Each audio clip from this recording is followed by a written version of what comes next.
आप देख रहे हैं खबर से आगे। नमस्कार, मैं हूं अजय कुमार।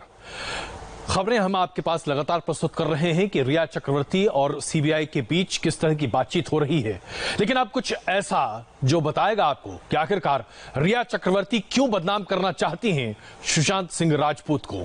सबसे पहले देखिए खबर से आगे।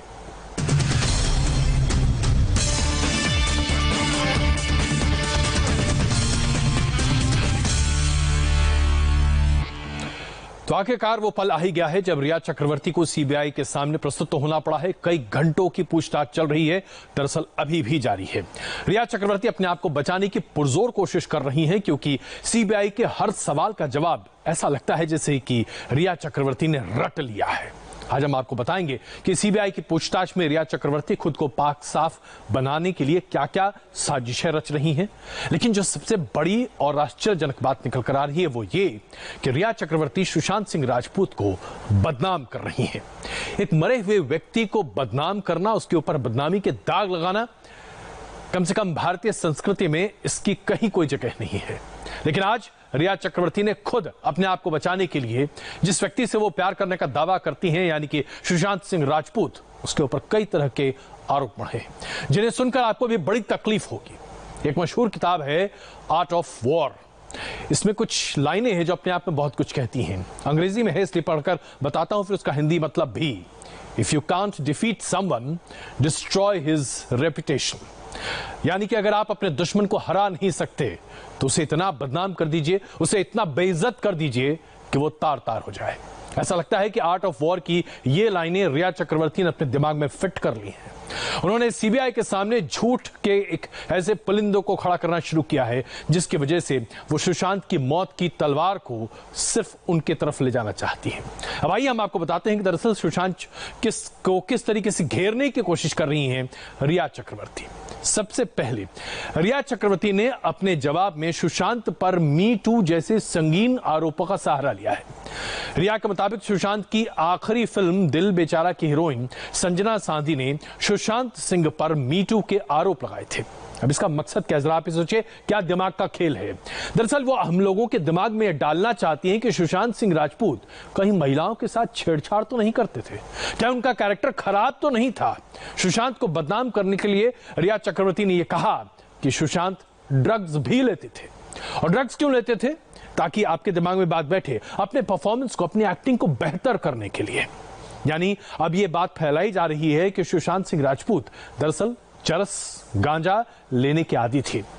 अपने ऊपर लगे ड्रग्स के आरोप को बचने के लिए सुशांत सिंह के ऊपर ये ड्रग्स के आरोप थोपकर दरअसल ये बताने की कोशिश की जा रही है कि सुशांत मनमर्जी थे, एक ऐसा व्यक्तित्व थे जो कि मूडी था। यानी कि सुशांत बदतमीज था, तुरक मिजाज इंसान था, और उसके साथ साथ वो एक ऐसा व्यक्ति नहीं था जो कि धीर और गंभीर हो, जैसी अभी तक उसकी एक तरह से तस्वीर सामने है। सुसाइड की कहानी को भी मजबूत करने के लिए रिया चक्रवर्ती ने सुशांत के डिप्रेशन की बात को बड़े पैमाने पर फैलाया। रिया चक्रवर्ती ये कह रही हैं कि साल 2013 में सुशांत के साथ एक डिप्रेशन का दौर आया था और उसके बाद उन्होंने मेडाफिल नाम की एक दवा भी खानी शुरू कर दी थी, जो कि दरअसल आमतौर पर डिप्रेशन को दूर करने के लिए साइकियाट्रिस्ट प्रिस्क्राइब करते हैं। इसके पीछे का मकसद स्पष्ट है, सुशांत को दिमागी तौर पर कमजोर और मनोवैज्ञानिक दबाव में रहने वाले व्यक्ति के तौर पर रिया चक्रवर्ती प्रस्तुत करना चाहती हैं। तो ये चार वो बड़े मौके हैं जिस पर रिया चक्रवर्ती बदनामी के तमाम इल्जाम अपने पूर्व प्रेमी पर लगा रही हैं। क्या कोई भी व्यक्ति ऐसा कर सकता है कि नहीं? आप जरा सोचिए इस पर। तो आइए जरा पढ़ते हैं, हिलाते हैं खबर से आगे। रिया चक्रवर्ती के इंटरव्यू के बाद सुशांत सिंह राजपूत के करीबी दोस्त हैं और एक एक्टर भी हैं, महेश शेट्टी। उन्होंने अपने इंस्टाग्राम पोस्ट पर यह शेयर किया है जो हम आपके सामने प्रस्तुत कर रहे हैं। इसमें शेट्टी ने लिखा है कि जो लोग यहां खुद का बचाव कर सकते हैं और आखिरकार सच्चाई की जीत उन्हीं की होगी, क्योंकि गरिमा मत खोइए, जो व्यक्ति इस दुनिया में नहीं है उसे बदनाम मत कीजिए। सिर्फ हम नहीं कह रहे, जी हां, सिर्फ हम नहीं कह रहे बल्कि सुशांत के दोस्त भी यही मानने लगे। लगता यही है कि सीबीआई के सामने वकील के सिखाए हुए रटे रटाए जवाब को देने की पूरी कोशिश कर रही है रिया चक्रवर्ती, ताकि किसी भी तरीके से जेल की हवा ना खानी पड़े। लेकिन एक साथ तीन जांच एजेंसियां रिया चक्रवर्ती के पीछे पड़ी हैं, तो जाहिर सी बात है अब इस कहानी के कई सारे ट्विस्ट और टर्न्स आपके सामने हैं। डिप्रेशन का इलाज, दवा का ओवरडोज, प्यार में धोखा, सुशांत के पैसे को हथियाना और उसके साथ साथ ड्रग के इस्तेमाल का खुलता हुआ राज एक तरह से रिया के लिए अब मुश्किल बन रहा है। ऐसे में रिया चक्रवर्ती अपने लिए एक विक्टिम कार्ड तलाश रही हैं और सुशांत सिंह राजपूत को झूठा, चरित्रहीन और तमाम तरह की चीजें सामने रख रही हैं। अब सबसे पहले मी टू थ्योरी जो सामने रखी गई थी। रिया चक्रवर्ती ने कहा कि मी टू के आरोपों की वजह से सुशांत सिंह राजपूत जबरदस्त डिप्रेशन में थे। सुशांत पर मी टू के आरोप के बाद बड़ा दबाव था। सुशांत पर उनके को स्टार संजना सांधी ने दुर्व्यवहार का, यानी कि गैर कानूनी तरीके से गलत को स्टार संजना सांधी ने दुर्व्यवहार का, यानी कि गैर कानूनी तरीके से गलत नजरिए से उन्होंने अपने को स्टार के साथ व्यवहार किया था। अब इससे बड़ा सबूत क्या हो सकता है कि सुशांत सिंह राजपूत ने अपने और संजना के बीच की बातचीत के पूरे स्क्रीनशॉट ने अपने ट्वीट में लिखा था, मैं ये बात साफ कर देना चाहती हूं कि मेरे साथ बदसलूकी और सेक्सुअल हैरेसमेंट जैसी कोई घटना नहीं हुई थी। इन सभी आधारहीन खबरों पर विराम लगाइए। यह संजना सांधी का ट्वीट है। रिया चक्रवर्ती ने अपने झूठ में यह भी कहा कि सुशांत अपने पुराने अफेयर्स को लेकर डिस्टर्ब रहते थे। सबसे पहले अंकिता लोखंडे, उसके बाद कीर्ति सनन और फिर बाद में सारा अली खान। इन सभी से सुशांत के रिश्तों की बात सामने लाई जा रही। शूटिंग के दौरान सुशांत की दोस्ती सारा अली खान से बहुत अच्छी हुई, मोहब्बत हो गई, लेकिन जब उनकी फिल्म फ्लॉप हो गई आगे, तो फिर सुशांत सिंह राजपूत को सारा अली खान ने डंप कर दिया। लेकिन जब सुशांत सिंह राजपूत ने 21 जनवरी 2020 को अपने 34वां बर्थडे सेलिब्रेट किया था, तो रिया चक्रवर्ती ने सुशांत के फुटेज को शेयर करते हुए लिखा, a boy with a golden heart. जब इस तरह की बात रिया चक्रवर्ती अपने बॉयफ्रेंड के बारे में लिख रही हैं, जो कि उनकी मौत से 6 दिन पहले की बात है, यानी कि 8 जून को वो फिर घर छोड़कर चली भी जाती हैं, उनका भी ब्रेकअप हो जाता है, तो यहां पर गलती किसकी है? कैसे यह साबित हो जाता है कि सुशांत सिंह राजपूत अपने रिश्तों को कामयाब नहीं रख पाते, वो नाकाम रखते हैं, और कैसे इसे सुसाइड की थ्योरी से जोड़ दिया जाता है? यह है सुशांत को बदनाम करने की एक मनोवैज्ञानिक साजिश। अपने बचाव में रिया ने कहा कि सुशांत ड्रग्स लेते हैं। दूसरी बड़ी बात, यानी कि सुशांत अपने एक्टिंग के लिए, अपने परफॉर्मेंस को बेटर करने के लिए ड्रग्स लेते हैं।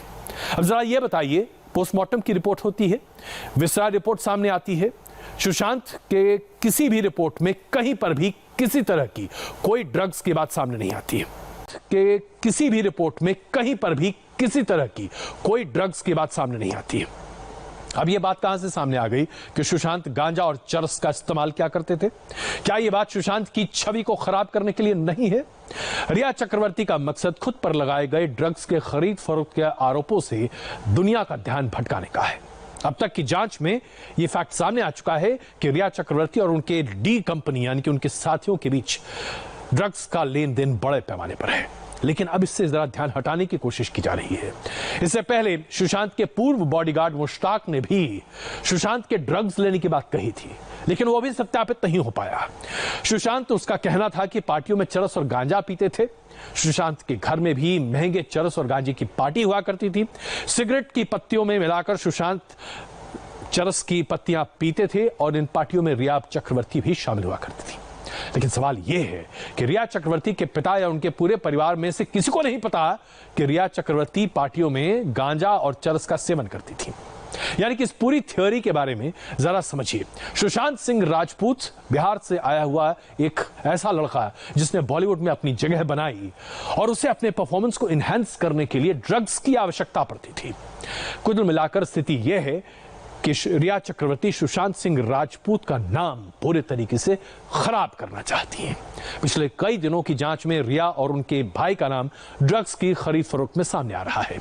एनफोर्समेंट डायरेक्टरेट के इनपुट के मुताबिक रिया के पास सुशांत का डेबिट कार्ड भी था, जिसमें पिन भी रिया चक्रवर्ती ने ही चेंज किया। इस मामले में एनसीबी ने रिया चक्रवर्ती के अलावा सुशांत के घर के मैनेजर सैमुअल मिरांडा से भी पूछताछ की है। गौरव आर्य की भी तलाश हो रही है, उसके खिलाफ भी पूछताछ चल रही है। इन सभी के नाम व्हाट्सएप के जरिए सामने आते हैं। इस सबसे ध्यान हटाने की बात कही जाती है। सबसे बड़ी बात तो यह है कि अगर पैसे का पूरा कंट्रोल सब कुछ रिया के हाथ में था तो सुशांत ड्रग्स कहां से खरीदते थे? यानी कि पूरी थ्योरी बस हवा में है। अब आपको तीसरी बड़ी थ्योरी सामने रखते हैं जो सुशांत को बदनाम करने के लिए रिया चक्रवर्ती सामने रख रही है। सुशांत बहुत ही मूडी किस्म के व्यक्ति थे। जी हां, अब यह बात सामने आ रही है कि सुशांत बड़े मनमौजी थे। मन करता था तो काम करते थे, नहीं मन करता था तो काम नहीं करते थे। शूट को अचानक कैंसिल कर दिया करते थे। जाहिर सी बात है, ये बातें रिया चक्रवर्ती इसलिए बोलना चाहती है क्योंकि वो सुशांत की पर्सनालिटी को एक अनस्टेबल पर्सनालिटी बताना चाहती हैं। एक ऐसा व्यक्ति जो अपने काम के प्रति बहुत ही लापरवाह है, बिल्कुल डेडिकेटेड नहीं है। लेकिन इसके विपरीत तमाम खबरें हमारे पास हैं। बॉलीवुड के जानने वाले तमाम लोग कहते हैं कि सुशांत दरअसल शुरू से ही एक बहुत ही जुझारू एक्टर रहा है, जिसने अपनी पहचान अपनी मेहनत से बनाई है। ऐसे में कोई व्यक्ति जो कि एक छोटे से शहर से निकलकर बिहार से पहुंचकर मुंबई की चकाचौंध में अपनी जगह बनाता है, क्या वो किसी फिल्म की पटकथा को पढ़कर वाकई में सो जाएगा और गांजा पीने लगेगा? जाहिर सी बात है, ये सब नहीं है। सुशांत अपनी फिल्म को लेकर बड़े सजग रहा करते थे। अपनी डायरी में उसके सीन्स लिखा करते थे। उनकी डायरी में वो 50 सपने उनके लिखे हुए थे जिनको वो साकार करना चाहते थे, जिसमें दिसंबर 2019 तक 22 पन्ने हैं ऐसे जो सिर्फ उनके सपनों के बारे में है। ऐसा में सवाल यह उठता है कि इस शख्स के बारे में, इसकी जीवन लीला के समाप्त होने के बाद अब क्यों उन्हें एक अनस्टेबल कैरेक्टर के तौर पर प्रस्तुत करने की कोशिश की जा रही है? सुशांत फिल्म पानी के कैरेक्टर गोरा में पूरी तरह डूब चुका था। वो कहता गोरा मिल नहीं रहा है अभी। वो कई बार रात 2 बजे 3 बजे फोन करता। मुझे लगता सुशांत का ही फोन होगा। कहता आ जाऊं। मैं कहता आ जाओ। अगर गोरा ऐसे देखे या तिरछी नजर से देखे तो क्या लगता है अलग होगा? स्क्रिप्ट में घुस गया, कैरेक्टर में घुस गया। पानी जैसे उसके लिए नशा बन गई थी। महीनों की तैयारी के बाद मुझे सुशांत से जैसे प्यार हो गया था। कौन सा ऐसा डायरेक्टर है जो इसके साथ काम करना नहीं चाहेगा? तो आपने देखा, एक बहुत ही मजा हुआ डायरेक्टर अपने एक्टर के बारे में जब इस तरह की बात कहता है तो उसे आप मूडी कह सकते हैं क्या? जाहिर सी बात है, ये बात कहीं से गले के नीचे उतरती नहीं है। इससे भी बड़ी बात ये निकलती है कि 7 साल तक रिलेशनशिप में सुशांत सिंह राजपूत के साथ जिसने अपना वक्त गुजारा, अंकिता लोखंडे, उन्होंने इंडिया टीवी के कैमरे पर स्पष्ट कहा कि सुशांत का दिमाग उसे नहीं चलाता था, बल्कि सुशांत खुद अपने दिमाग को चलाते थे। आप देखिए। जिस वक्त सुशांत मेरे साथ था, तो एक ऐसा लड़का था जो अपने सपने लिखता था, उसको क्या करना है। उससे अपनी डायरी थी, उसको आदत थी हमेशा से अपनी डायरी से, उससे हमेशा अपने सपने लेते। वो हमेशा से इतना पंक्चुअल, इतना ऑन द स्पॉट, इतना परफेक्ट रहा है। उसको पता था सर कि उसको 5 साल में क्या करना है। तो एग्जैक्टली पता था कि मैं आज पवित्र रिश्ता का पहला साल है, मैं इसके 5वें साल में मैं क्या कर रहा हूँ। हर कोई नहीं करता है, हर कोई किसी में ताकत भी नहीं है करनी, क्योंकि he was so balanced from here. He was so into, he was in control. मतलब उसको ब्रेन कंट्रोल नहीं करता था, वो अपने ब्रेन को कंट्रोल करता। तो जरा सोचिए, ये तीसरा जो एक तीसरी कोशिश है, तीसरी थियरी है सुशांत को बदनाम करने की, कितनी बेवजह है। लेकिन हम आपको एक बार फिर एक याद दिलाना चाहते हैं, हम सब भारतीयों के संस्कृति संस्कार में है। आप चाहे आदि काल से देख लें, जब कोई व्यक्ति इस दुनिया में नहीं होता, उसकी बुराइयों को भी हम अच्छाई में तब्दील कर देते हैं। लेकिन ये क्या दुनिया है साहब, यहां अच्छाई भी बुराई में तब्दील कर दी जा रही है, सिर्फ इसलिए क्योंकि एक व्यक्ति जेल नहीं जाना चाहता है। हम यहां पर एक छोटा सा ब्रेक लेना चाहेंगे। ब्रेक के बाद आपको बताएंगे आखिरकार वो चौथी बदनाम करने की साजिश और कोशिश क्या है, जिसके जरिए दरअसल ये साबित करने की कोशिश की जा रही है कि सुशांत एक अच्छे व्यक्ति नहीं थे। सुशांत को बदनाम करने की चौथी साजिश, इस ब्रेक के बाद। सुशांत को बदनाम करने की कोशिश आखिरकार रिया चक्रवर्ती क्यों कर रही हैं, इसी पर हम अपनी खास पेशकश आपके सामने लेकर आए हैं और बता रहे हैं कि कैसे उनके कैरेक्टर के ऊपर सवाल खड़े किए गए हैं, उनके नशे की बात सामने रखी गई है और साथ ही साथ कैसे वो बड़ी ही अनस्टेबल और मूडी कैरेक्टर के थे, ये भी बात कही जा रही है। इसके साथ साथ ये भी कहा जा रहा है कि सुशांत पैसे पानी की तरह बहाया करते थे। सुशांत के पिता ने रिया चक्रवर्ती पर सुशांत के 15 करोड़ रुपए के गबन की बात कही है, लेकिन आरोप से बचने के लिए ऐसा लगता है कि रिया चक्रवर्ती ने एक दूसरा रास्ता इख्तियार किया है। रिया चक्रवर्ती का कहना है कि सुशांत सिंह की आदत थी लार्जर देन लाइफ इमेज के साथ जिंदगी को जीना, जैसे कि आमतौर पर स्टार्स किया करते हैं। अब बेतहा पैसे खर्च करना, प्राइवेट जेट्स का इस्तेमाल करना, फर्स्ट क्लास में ट्रैवल करना, एक अय्याश की जिंदगी जीना, यह सुशांत सिंह राजपूत की एक तरह से आदत थी। अभी रिया चक्रवर्ती का कहना है कि 1 साल पहले सुशांत अपने 6 दोस्तों के साथ थाईलैंड के ट्रिप पर गए थे, जहां उन्होंने 70 लाख रुपए खर्च कर दिए थे, प्राइवेट जेट लेकर गए थे। यह सुशांत की लाइफस्टाइल की चॉइस है जो सामने रखी जा रही है, लेकिन दरअसल इसके जरिए यह बताने की कोशिश की जा रही है कि जितना पैसा सुशांत सिंह राजपूत कमाते थे उससे कहीं ज्यादा खर्च करते थे। यानी कि सुशांत सिंह राजपूत किसी भी तरीके से जिम्मेदार व्यक्ति नहीं थे। इसके साथ साथ पेरिस में एक कंपनी का शूट था, कपड़ों की कंपनी शियान का एक फैशन शो था। फैशन शो के लिए रिया को पेरिस बुलाया जा रहा था। बिजनेस क्लास की टिकट थी, लेकिन होटल की टिकट होने के बावजूद सुशांत ने कहा कि यूरोप ट्रिप पोस्ट के साथ जाएंगे, छुट्टियां मनाएंगे। सारी टिकट्स कैंसिल कर दी, बिजनेस क्लास की जगह फर्स्ट क्लास के टिकट आ गए। होटल जो कि अभी तक 4 स्टार या 3 स्टार हुआ करते थे, वो 5 स्टार डीलक्स हो गए। ये सारा पैसा सुशांत सिंह राजपूत खुद खर्च कर रहे थे। यानी कि उन्हें पैसे खर्च करने में तो कोई दिक्कत नहीं थी, लेकिन वो अपनी जिंदगी को एक ट्रिपस्टर की तरह जी रहे थे, यानी कि जितनी आमदनी हो उससे कहीं ज्यादा। कुल मिलाकर स्थिति यह बनती दिखाई दे रही है। ये 4 जो बड़े आरोप रिया चक्रवर्ती लगा रही हैं सुशांत सिंह राजपूत के ऊपर। सबसे पहला कि मी टू कैंपेन को लेकर बहुत परेशान थे कि कहीं कोई उनके कैरेक्टर पर सवाल न खड़ा कर दे, यानी कि मी टू कैंपेन की वजह से वो वुमनाइजिंग का एक कॉन्सेप्ट हम सबके दिमाग में डालना चाहती हैं। दूसरा कि नशे की आदत थी ताकि अपने परफॉर्मेंस को इनहैंस कर सकें। तीसरा कि वो बहुत ही तुनक मिजाजी थे, बहुत ही जिद्दी थे। और चौथा, पैसे की कदर नहीं थी। कुल मिलाकर एक ऐसे व्यक्ति के ऊपर इस तरह के लांछन लगाए जा रहे हैं जो आज इसका जवाब देने के लिए हम में से किसी के बीच नहीं है। क्या ये अपने आप में सही या जायज है? क्या ये हमारी भारतीय संस्कृति है? यहां पर हम एक छोटा सा ब्रेक लेते हैं और ब्रेक के बाद डीआरडीओ गेस्ट हाउस में इस वक्त की बड़ी खबर क्या है बताएंगे मेरे सहयोगी पंकज भार्गव।